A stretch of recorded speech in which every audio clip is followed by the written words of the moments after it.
믿음이 무엇이냐라고 하는 그 질문 혹은 믿음의 본질에 관해서 우리가 지난 수주 동안에 여러 가지 관점에서 믿음에 대한 다양한 대답을 우리가 제시해 왔고, 그리고 성경에서 믿음을 무엇이라 설명하고 있는지 우리가 살펴보면서 우리의 믿음을 성찰해 보았습니다. 그래서 우리가 이런 그 믿음에 관한 우리가 질문을 하는 것은 어찌 보면 뻔한 대답을 우리가 주는 것 같지만, 그러나 더 중요한 것은 우리의 믿음이 과연 성서를 근거로 한 그런 믿음인가를 우리가 한 번쯤 성찰해 보고 우리의 믿음을 본질에 가깝게 자꾸 변화시켜 가야 한다. 그래서 우리는 믿음에 대해서 우리는 질문을 하고, 그렇다고 해서 우리가 믿음을 어느 한 측면에서 믿음은 이거다라고 단적으로 말하기는 매우 어렵고 조심스럽다라고 하는 것 또한 사실입니다. 따라서 오늘 우리는 주시는 이 말씀들을 통해서 믿음이 정말 믿음다우려면 우리에게 무엇이 필요한가라고 하는 것, 이것을 우리가 한 번쯤 생각해 보고자 합니다. 우리가 대부분의 사람들의 믿음의 모습을 보게 되면 그 사람의 성품이나 또는 그의 환경에 의해서 그의 믿음의 양태가 결정되어지는 것을 봅니다. 그래서 우리가 대부분의 사람들은 신앙은 그 환경에 지배를 받는 그런 믿음의 삶을 살아가는데, 그런데 우리가 성경을 통해서 보면 성경은 그 환경에 의해서 믿음이 지배받는 것이 아니라 믿음이 환경을 지배해야 한다라고 우리에게 가르쳐 주고 있습니다. 그리고 더 나아가서 우리가 믿음 생활을 하는 데 있어서 사실 환경이라고 하는 것은 그렇게 중요한 요소가 아님을 성경은 우리에게 가르쳐 주고 있습니다. 우리가 이 누가복음에 보면 이제 예수 그리스도의 탄생, 그리고 그 이전에 세례 요한의 탄생에 관해서 설명하고 있는 누가복음 1장 5절로부터 38절에 나와 있는 그런 기록들을 통해서 보면 예수님의 탄생에 관한 기록은 세례 요한의 경우에 비해서 매우 소박하고 단순하고, 그리고 세례 요한은 그 대제사장 사가랴에 의해서 예루살렘 성전에서 예언이 선포됐다면, 예수님의 탄생에 관한 이야기는 이스라엘 가운데서 가장 작은 도시인 나사렛에, 그것도 이제 정혼한 그 처녀에게 그 사실이 알려졌다라고 하는 겁니다. 그래서 우리가 어떤 외형적인 모습을 통해서 어느 것이 더 소중하고 중요하다 이렇게 말하기는 대단히 어렵다라고 하는 것을 우리에게 강조하면서, 특별히 우리가 누가복음 1장 28절 혹은 30절에 천사 가브리엘이 마리아에게 강조하는 것이 뭐냐면, 너는 하나님의 은혜를 입은 자다, 하나님의 은혜를 입었다라고 하는 그 말을 반복해서 이야기하는 것으로서 우리에게 중요한 것은 내가 하나님의 은혜를 입었느냐라고 하는 것이 우리의 믿음에서 매우 중요하다라고 하는 것을 우리가 깨달을 수 있고, 그렇다면 하나님의 은혜를 입었다라고 하는 말이 무슨 말인가? 이 말은 다른 말로 하면 하나님께서 함께 하신다라고 하는, 즉 임마누엘을 다른 말로 표현하면 하나님의 은혜를 입는다 이렇게 표현할 수 있다라고 하는 것이고, 따라서 우리가 믿음에서 가장 중요한 것은 하나님의 은혜를 입었느냐의 여부, 즉 하나님이 그와 함께 계시느냐의 여부가 중요한 것이지 그의 환경은 아무것도 아니다라고 하는 것을 성경은 우리에게 분명하게 가르쳐 줍니다. 오늘 우리가 함께 읽은 학개서 1장 15절부터 2장 9절까지의 말씀은 이제 이스라엘 백성들이 바벨론 포로에서 돌아온 후에 성전을 재건하는 데에 있어서 사람들이 여러 가지 경제적인 상황이 어려운 상황 속에 있습니다. 그래서 성전 짓는 일을 게을리할 때 이 학개 선지자 그리고 스가랴 선지자를 통해서 하나님의 성전을 건축해라. 만약에 환경이 되어지지 않고 물질적으로 여러 가지 어려우면 차라리 너희들이 산에 가서 나무를 해다가라도 성전을 지으라라고 격려하는 그런 말씀이 이 학개서 1장 2장에 있는 말씀인데, 오늘 우리가 읽은 2장 3절에 보게 되면 이 성전이 이스라엘 사람들의 경제적 여건이 좋지 않기 때문에 너희가 이것을 어떻게 보냐, 이것이 너희 눈에 보잘것없지 아니하냐. 그러니까 환경적으로 보잘것없는 성전이라고 말합니다. 그렇게 말하는 사람들의 평가는 재정적으로 어려워서 솔로몬 시대 때보다 화려한 성전을 지을 수 없다라고 하는 것. 그래서 그들이 볼 때 이 성전은 보잘것없는 성전이라 말하지만, 그런 이스라엘 백성들에게 학개 선지자를 통해서 하나님이 하시는 말씀은 내가 너희들과 함께 하고 또 내가 그 성전에 하나님의 영광을 충만하게 채워줄 것이다 라고 7절에서 말씀합니다. 그래서 그렇게 되어지니까 9절에 뭐라 말씀하고 있냐면 이 성전의 나중 영광이 이전 영광보다 크리라. 즉 이 말은 솔로몬이 지었던 성전보다 지금 스룹바벨에 의해서 지어지는, 즉 경제적 여건이 가장 어려운 상황 속에서 짓는 그 성전이 훨씬 더 큰 하나님의 영광을 드러내는 성전이 될 수 있다라고 말씀을 합니다. 오늘 주시는 이 학개서 1장 15절부터 2장 9절에 있는 말씀을 통해서 보면 환경에 의해서 하나님의 성전을 화려하게 짓고 크게 짓고 좋은 성전을 짓는 것이 아니라 하나님이 과연 얼마만큼 그들과 함께 하시는가의 여부에 따라서 그 성전이 영광스러운 성전이 될 수도 있고 그렇지 못할 수도 있다라고 하는 겁니다. 이 말씀은 하나님께서 이 세상의 모든 일을 평가하는 기준은 외형적으로 나타나는 어떤 환경이 아니라 그곳에 하나님이 계시는가의 여부에 달려 있다라고 하는 것입니다. 많은 사람들은 화려한 성전은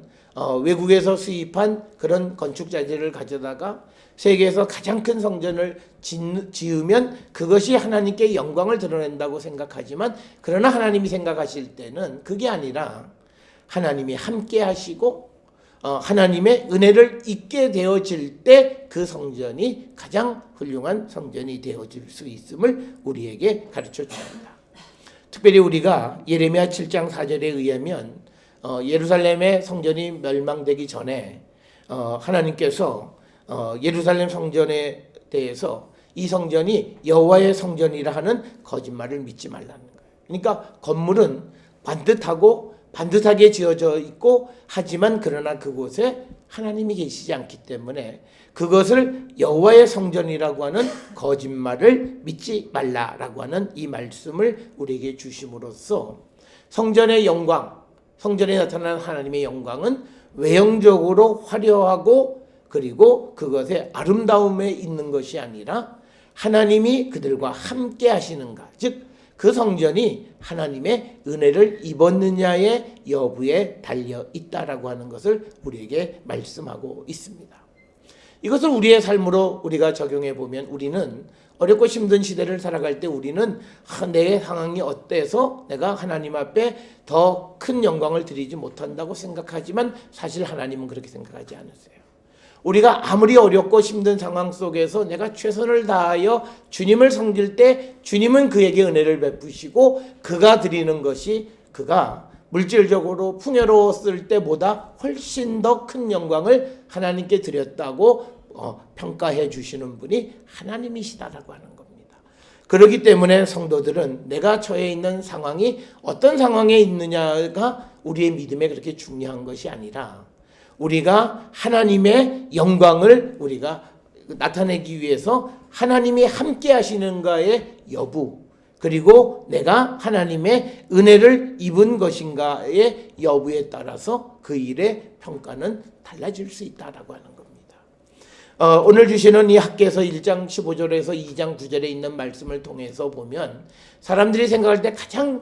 이것이 하찮은 것처럼 여겨지는 것을 하나님은 가장 큰 영광을 나타내는 성전으로 인정해 주시는 것의 가장 큰 핵심은 하나님이 함께 하십니다. 따라서 우리가 세상을 살아가는 데 있어서도 우리의 삶이 화려하고 크고 위대한 그런 데가 아니라 하나님이 함께 하실 때 그것이 정말 큰 영광을 드러낼 수 있고, 우리 자신도 내가 물질적으로 또는 여러 가지의 환경이 좋아져서 내가 하나님의 큰 영광을 드러내는 것이 아니라 하나님이 우리의 삶을 인정하시고 하나님이 우리와 함께 하시고 하나님께서 우리에게 은혜를 베풀어 주실 때 우리의 삶은 가장 아름다운 삶을 살아가고 주께 큰 영광을 돌릴 수 있음을 우리에게 가르쳐주는 말씀이고, 이 말씀은 어려운 때를 살아가는 많은 이들에게 희망의 말씀이 되는 겁니다. 우리 한국 교회가 좀 잘못되어진 것은 어려울 때일수록 더 많이 하나님 앞에 물질을 내라 이런 말들을 하는 것은 성경과는 전혀 다른 말씀이 되겠습니다.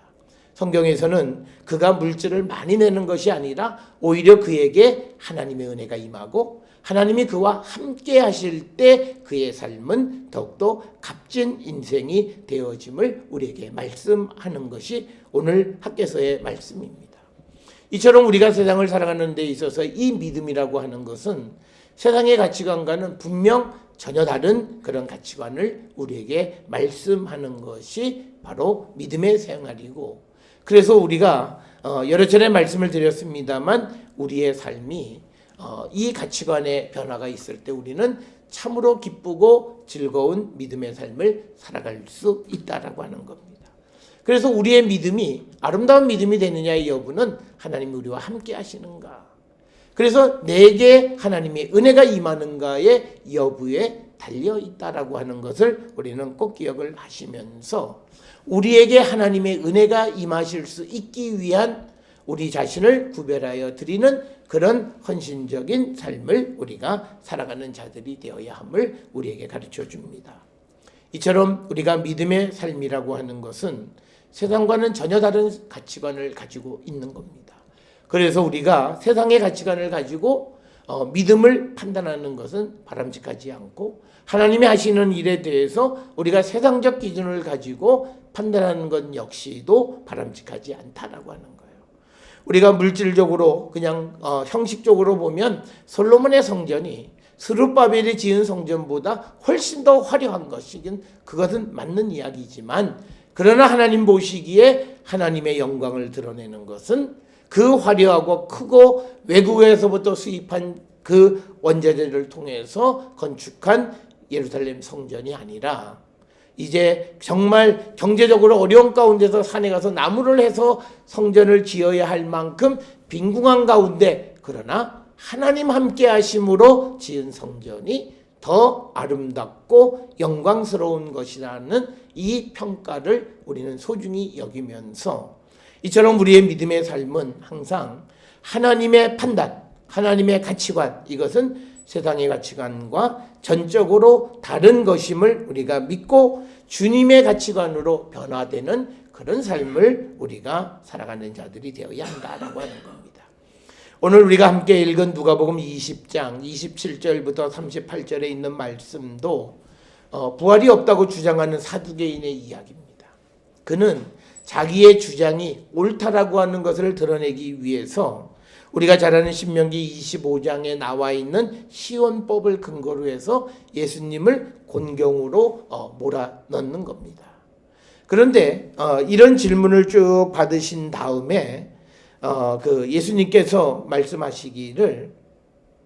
34절에 예수께서 이르시되 이 세상의 자녀들은 장가도 가고 시집도 가지만 35절에 저 세상과 및 죽은 자들 가운데서 부활함을 얻기에 합당히 여김을 받은 자들은 장가가고 시집가는 일이 없다. 그러니까 뭐냐면 우리가 하나님의 나라를 지금 살고 있는 이 땅의 가치관을 가지고 하나님 앞에 질문할 때 하나님과 예수 그리스도의 생각과는 전혀 다른 생각을 우리는 하게 된다는 거예요. 그래서 오늘 주시는 이 예수님께서 이 가르쳐 주시는 말씀은 예수를 믿고 따르는 자들은 예수님이 우리에게 가르쳐 주시는 그 가치관으로의 변화가 반드시 있어야 함을 우리에게 강조하는 그런 말씀이 되겠고, 그 다음에 더 나가서 예수께서 강조하시는 그런 말씀은 38절에 하나님은 죽은 자의 하나님이 아니고 살아있는 자의 하나님이시다. 하나님에게는 모든 사람이 살아있다라고 하는 겁니다. 그래서 37절에 나와 있는 아브라함의 하나님, 이삭의 하나님, 야곱의 하나님이라고 부르는 이유는 아브라함도 살아있고 이삭도 살아있고 야곱도 살아있기 때문에 아브라함, 이삭, 야곱의 하나님이라고 부른다라고 말을 하면서 우리가 세상에서는 그냥 육신으로 죽으면 끝났다라고 생각되어지는 그런 사람들에게 하나님 앞에는 죽음이 없다라고 하는 것을 가르쳐 주시는 그런 말씀이 오늘 우리가 함께 읽은 누가복음 20장 27절에서 38절의 말씀입니다. 이 말씀의 참된 의미는 우리가 믿음을 가지고 살아간다라고 하는 것은 예수께서 우리에게 가르쳐 주시고 성경이 우리에게 가르쳐 주시는 그 가치관으로의 변화 속에서 하나님이 하시는 모든 일을 바라보는 자가 되어야 한다. 우리가 잘 아는 것처럼 오늘 본문에 등장하는 이 사두개인들은 결국은 예수님이 말씀하시는 그 말씀하시는 바를 알지 못했기 때문에 끝까지 예수님을 죽이려고 했고, 그리고 예수님을 십자가에 못 박는데 앞장섰던 사람들입니다. 이 말씀의 의미는 우리도 예수 그리스도를 믿는다 하면서도 우리가 이 세상의 가치관에 매몰되어 있으면 우리는 예수 그리스도를 온전히 믿기 어렵다라고 하는 것을 우리에게 가르쳐 주면서 우리가 정말 주님이 가르쳐 주시는 그런 가치관으로의 변화를 꾀하는 자가 되어야 함을 우리에게 가르쳐 주는 말씀입니다. 따라서 오늘 우리가 주시는 이 말씀 속에서 우리의 믿음에서 가장 중요한 것은 하나님의 은혜를 입는 것, 하나님이 우리와 함께 하는 것, 이것이 중요한 것이고, 이 사두개인들처럼 자기를 합리화하고 자기 주장을 내세우기 위해서 예수님과 대척점에 이르게 되어지면 결국 그는 믿음을 가질 수 없다라고 하는 것을 우리에게 분명하게 가르쳐 주시는 그런 말씀이 되겠습니다. 따라서 오늘 주시는 누가복음의 말씀이나 또는 학개서 2장에 있는 말씀이나 세상의 기준과는 전혀 다른 기준으로 모든 것을 대하시는 예수 그리스도의 모습을 보면서 우리는 우리가 예수를 믿고 또 예수님을 따르기로 결단한 사람들로서 우리의 세상적 가치관을 내려놓고 성경을 통해서 우리에게 가르쳐 주시는 그 주님의 가르침을 믿고 따라가는 자들이 되어야 함을 우리에게 말씀하고 있습니다. 그래서 우리가 지난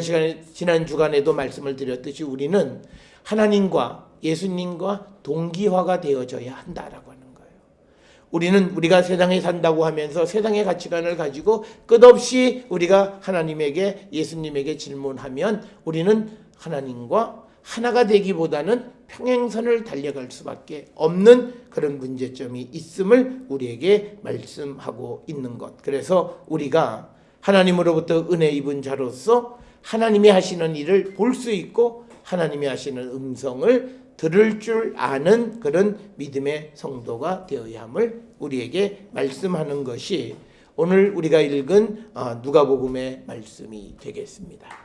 뿐만 아니라 우리가 이 세상을 살아가는 데 있어서 우리의 삶이 어떤 모습이어야 하는가, 우리가 성령으로 거룩해지고 또 그래서 우리가 진리의 말씀에 대한 그 믿음을 갖고 그래서 우리가 어떤 경우에도 미혹을 받아도 우리가 하나님을 예수 그리스도를 배반하지 않는 그런 믿음의 삶을 살아가야 됨을 우리에게 가르쳐 줍니다. 우리를 유혹하는 소위 그 이단들의 가장 큰 특성은 육신적인 삶에 관심을 갖는 겁니다. 그래서 우리에게 일어나는 육신의 삶에서 우리가 무엇이 잘 안 됐으니까 너희 믿음이 뭐 잘못됐고 뭐 여러 가지 그런 이야기들을 하는데 우리가 오늘 주시는 그 데살로니가 후서 2장 3절에 보면 불법의 사랑 곧 멸망의 아들이 나타나는 것. 그래서 우리를 하나님을 배반하게 하고 그리스도를 배반하게 하는 그때 우리의 믿음을 지켜가는 자가 되어야 한다라고 하는 겁니다. 이처럼 우리가 그런 유혹으로부터 우리의 믿음을 지켜갈 수 있으려면 우리 안에 하나님의 말씀과 성령으로 인한 진리가 쌓여 있어야 우리가 모든 유혹을 이길 수 있는 자들이 될 수 있고 그런 유혹 속에서도 우리는 주님과 동행하는 참 믿음의 사람이 될 수 있음을 우리에게 말씀하는 그런 말씀이 오늘 우리가 읽은 데살로니가후서 2장에 있는 그런 말씀이 되겠습니다. 그래서 우리가 주님과 함께 한다라고 하는 것은 세상적인 관점에서 세상 속에서 무엇이 이루어지는 것에 초점을 맞추는 것이 아니라 예수께서 하나님께서 성경을 통해서 우리에게 말씀하신 그 말씀 속에서 하나님과 동행하는 그런 성도의 삶을 우리가 살아가기를 결단하는 그런 자들이 되어야 한다라고 하는 겁니다. 오늘 우리가 이 세상을 살아갈 때 우리는 하나님과 예수님의 가르침, 성경의 가르침과 우리가 다른 어떤 믿음의 삶을 우리가 갖고 있지는 않나 한 번쯤 우리는 돌아보셔야 됩니다.